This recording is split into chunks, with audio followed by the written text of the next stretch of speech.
我们现在到了田野门市 Seven， 对，因为我们今天做的这个接驳啊，因为我们今天是要去嘉里山，所以他们特别就是郑大哥有安排在一个田野门市这边，让我们大家进行运补。那我跟小皮，我们刚刚也是顺便买了一下，就是说自己等一下要上山使用的东西。那接下来我们就要开始继续坐车了。我的位置被坐走，不过没关系，那就继续这样做好了。本来我会想要在市区，因为是到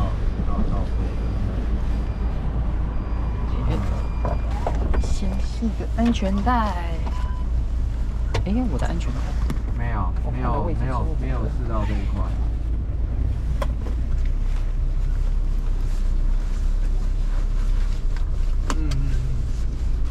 刚刚其实，在车上的时候啊，我觉得坐接驳车最爽的事情就是可以睡觉。可以睡觉。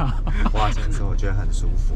对，因为平常我跟小皮的行程，我们都是那种可能前天晚上没睡什么觉，然后后来一大早可能天还没亮的时候，我们两个就要醒来，然后就要开始开车。对，都是我在开，好不好？你也在开，你可以在睡觉。对，但是他在开车，我也是无法睡觉的。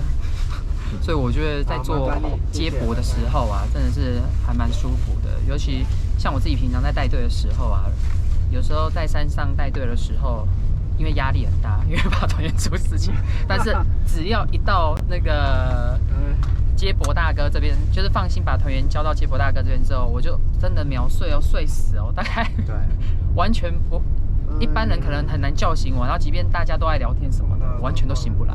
对，所以我自己本身都还蛮喜欢，就是坐接驳车的，因为就是可以真的很放松的享受一下，就是整个中间接驳的过程。对，都不用想，就是直接到目的地。对，然后我们今天其实要去爬嘉里山的，旁边其实有一个正妹哦，赶快把这边转过来。